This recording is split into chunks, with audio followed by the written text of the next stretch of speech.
Halo sahabat YouTube, kembali lagi di channel Arjuno Mobil Second.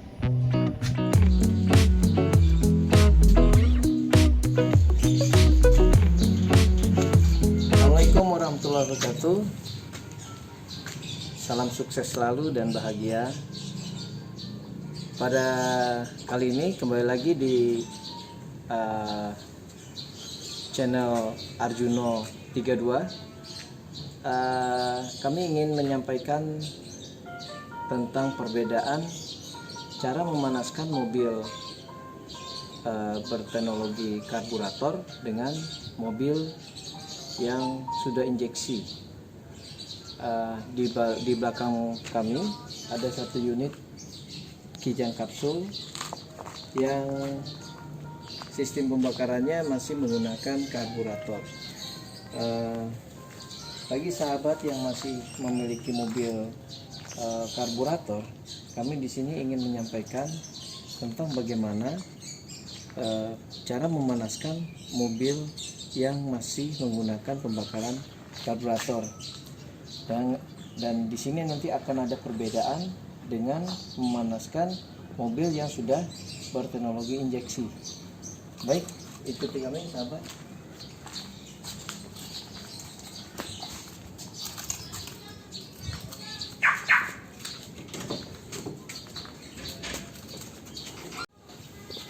Baik sahabat, sebelum kita melakukan pemanasan mobil, terlebih dahulu kita cek dulu untuk kondisi mesin, apakah kondisi mesin tersebut sudah layak untuk kita pergunakan.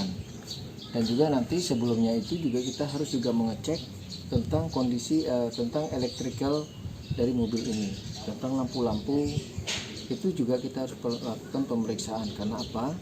Karena sebelum mobil ini kita pergunakan, kita juga harus menyiapkan mobil ini juga layak pakai, tentang kondisi mesinnya dan juga tentang electricalnya. Baik, untuk mempersingkat waktu, sebelum kita melakukan start, kita lakukan pemeriksaan dulu terhadap mesin mobil ini ya sahabat.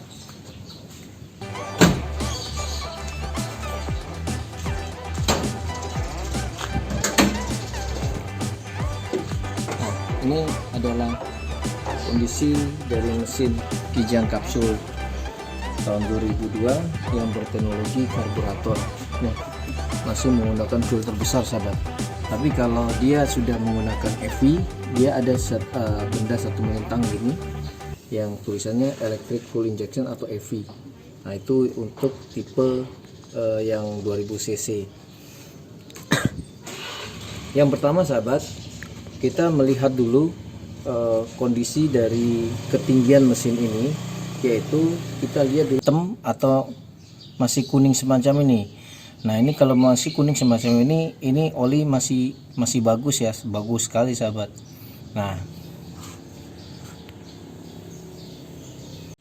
Nah, setelah kita periksa kondisi dipstick tadi, maka kita juga melihat lagi kondisi oli power steering. Apakah oli power steering ini juga masih baik kondisinya untuk ketinggiannya? Kita lihat di sini. Nah, di sini terlihat posisi dari oli ini adalah posisi teratas atau cool. Di sini dalam kondisi dingin, oli posisi di atas, artinya oli ini sangat memadai untuk dipergunakan. Dan warnanya pun kita lihat juga sahabat, warnanya itu juga masih merah tuh. Jadi kalau oli ini sudah hitam, sahabat perlu kuras oli power steering. Setelah kita melihat dari oli power steering, kemudian kita lari kepada radiatornya. Kondisi air radiator kita juga periksa. Bisa lihat dari di sini di tabung cadangannya. Kita lihat tabung cadangan dari radiatornya cukup baik. Ketinggiannya kita lihat di sini posisi full. Tidak boleh lebih ya sahabat ya. Kalau lebih, ini adalah untuk space air ini untuk berputar sahabat. Jadi kalau penuh, maka pada saat dia pergantian ke sini, ini akan luber, airnya akan luber ke sini. Makanya itu diposisikan fullnya di atas agar space ini bisa digunakan untuk sirkulasi dari radiator ke botol reservoir ini atau botol cadangan ini ya sahabat ya. Nah kita lihat ini botol cadangannya udah cukup baik ya. Terus kita lihat dari sini untuk memastikan aja, meyakinkan aja sahabat, kita lihat dari sini dalam posisi bagus ya, ketinggiannya ada ya sahabat ya. Nah dari segi radiator kita sudah lihat. Nah kita lihat juga cadangan air yang ada di ini untuk washernya juga sudah ada airnya. Nah terus juga kita lihat dari kondisi akinya. Kondisi aki kita lihat dari ketinggian sini sahabat ya. Ini ada tinggi minimal sama maksimal sahabat ya. Nah airnya itu baiknya adalah di tengah sini atau pas di atas sini, di atas full. Tidak boleh ke atas juga sahabat ya. Kenapa tidak boleh ke atas? Kalau dia ke atas ya sahabat, nanti mobil ini bila berjalan ini terjadi pemanasan aki. Nah kalau ada air akinya ada di atas, maka terjadi penguapan di sini coba lihat sahabat. Nah ditutupnya ini itu ada pernafasan air aki yang ada di dalam. Bila air ini tingginya di atas upper yang ada, maka nanti airnya akan keluar dari sini sahabat, dan asapnya juga akan merusak dinding atap ini, dinding dari tutup mesin. Maka itu kenapa di sini ada upper, dia harus di upper atau di tengah, agar pada saat pemanasan air aki dan juga terjadi penguapan air aki itu tidak terkena cover dari atau dinding kap mesin ini. Itu ya sahabat ya, perlu diingat. Hal ini memang sepele, cuman ini sangat mempengaruhi tentang kondisi mesin, kondisi aki yang baik apa tidak untuk mesin. Baik, di situ udah kita lihat dari akinya, dari oil power steeringnya, dari dipstick oli mesinnya sudah bagus, dan juga dari kondisi ini juga air washernya juga sudah bagus. Nah ini juga ketinggian dari oli kopling, oli rem, minyak rem juga kita lihat sahabat, jangan sampai juga ketinggian, dia pas-pas saja ya sahabat di sini nih ya. Nah terus di sini bila sahabat mobilnya masih menggunakan kopling, oli kopling, nah itu juga diperiksa sahabat, tuh posisinya. Dan juga olinya harus merah gini sahabat, jangan sampai hitam. Kalau hitam berarti dia sudah kotor dan sahabat perlu kuras. Karena apa? Kalau tidak dikuras nanti bahaya sahabat. Nanti oli dari yang sudah kotor itu dia akan mempengaruhi seal yang ada di sini sahabat. Ini di sini ada sini sahabat. Nah kalau olinya kotor, sealnya juga ikut kotor. Akhirnya apa? Dinding dari master rem ini dia akan cepat baret. Nah kalau baret maka dia koplingnya akan ngempos. Nah itu sahabat ya. Kenapa kita juga harus mengganti ini? Kalau memang ini terjadi udah hitam, maka kita harus ganti. Itu adalah tujuannya agar seal di sini terlindungin. Oke, itu sedikit informasi tentang bagaimana cara pemeliharaan juga mobil lama lah. Nah itu perlu sahabat ingat-ingat ya. Jadi kondisi ini juga sama. Ini juga kondisi master rem juga begitu, juga harus merah sahabat, atau misalnya warna putih oli sahabat ya, putih harus putih, harus bening, jangan hitam. Kalau hitam itu segera dikuras. Baik, sekarang tentang kondisi mesin ya sudah saya sampaikan.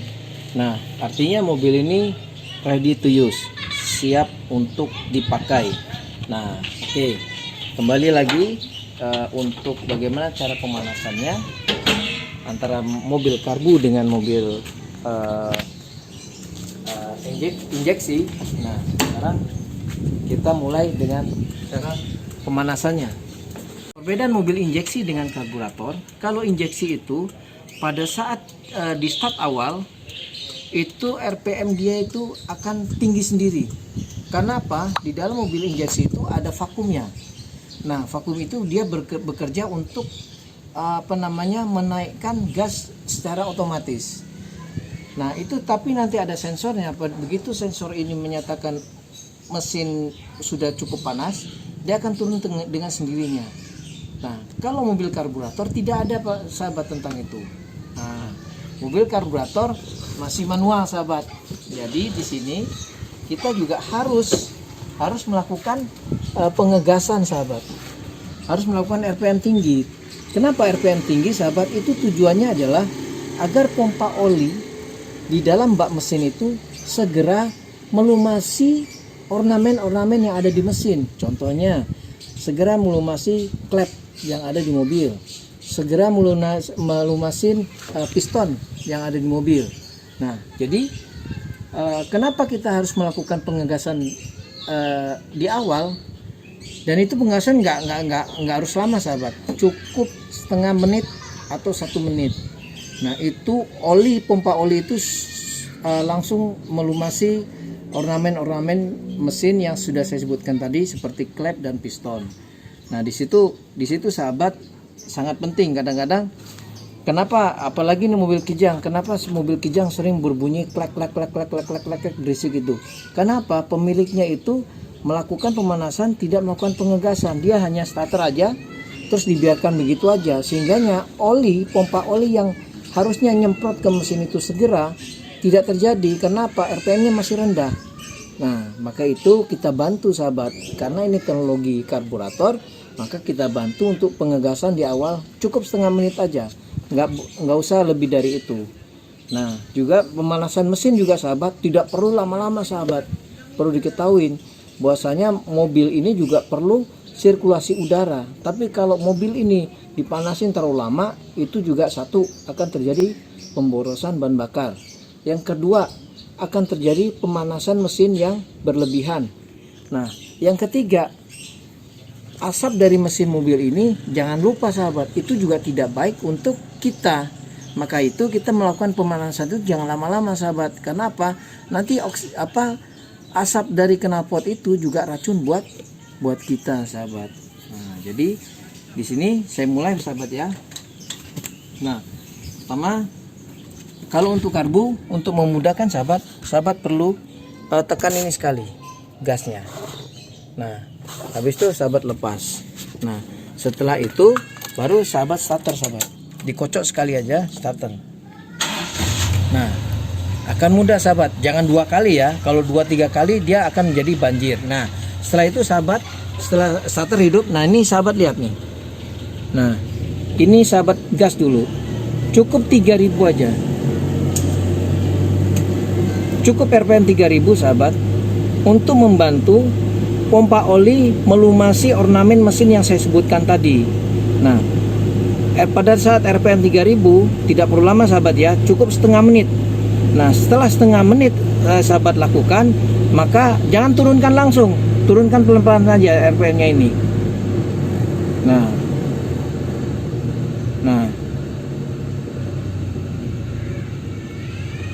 Nah setelah sahabat turunkan dan sudah melakukan pengegasan setengah menit itu sahabat, artinya oli itu sudah melumasin. Nah sambil menunggu ini agak panas. Nah di sini kita melakukan pengecekan terhadap elektrikalnya. Nah coba sahabat lihat di sini. Di sini terlihat ornamen dari speedometer ya sahabat ya. Kita lihat sen kiri, sen kanan. Nah terus ini lem brake-nya, hand brake-nya juga terlihat nyala. Nah ini juga berfungsi sahabat. Jadi jangan sampai kita lupa untuk menurunkan nih. Kalau kita turunkan dia akan mati. Nah tuh, kita turunkan lagi dia akan mati. Nah kita naikkan dia akan hidup. Kalau kita lupa sahabat, itu artinya tromol di belakang itu masih mengikat. Dan kalau kita jalankan terus, apa yang terjadi adalah kampas rem itu akan cepat habis. Nah di situ sahabat ya, perlu manfaat dari lem brake ini ya, lem hand brake-nya ini ya. Nah terus udah ini kita pastikan sudah mati. Nah kita lihat nih dim, tuh lampunya juga menyala. Oke, artinya ornamen yang ada di speedometer ini sudah normal. Nah kita lampu hazard juga tuh nyala. Oke, lampu hazard nyala, lampu jauh nyala, terus indikator lem brake-nya juga nyala. Artinya mobil ini untuk di speedometer sudah tidak terjadi permasalahan. Oke, kita lanjut kepada lampu yang di depan ya sahabat ya. Kita juga cek.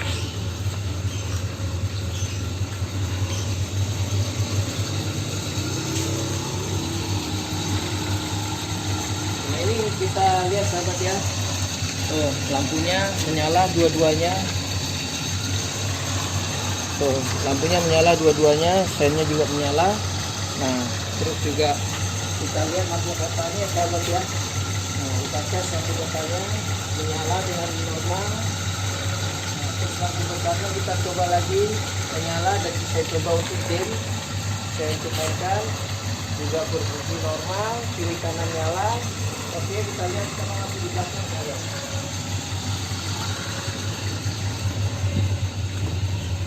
Nah, kita lihat lampu di belakang. Untuk sennya keduanya nyala ya sahabat ya. Terus lampu remnya juga nyala keduanya ya. Oke, saya tekan lagi sahabat ya. Nah, nyala juga ya kan. Nah, itu perbedaannya kalau saya tekan. Saya coba lagi untuk lampu mundur sahabat ya.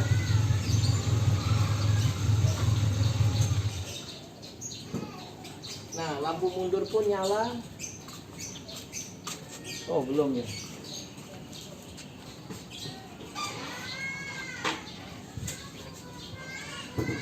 Nah, lampu mundurnya menyala ya, kiri dan kanan juga lampu ininya juga menyala. Nah,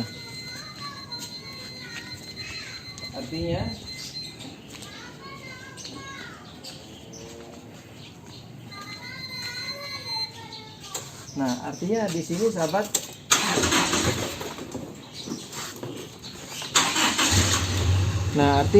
sahabat, dari jeda waktu beberapa menit tadi sambil mobil itu panas, kita melakukan cek untuk elektrikalnya agar supaya apa?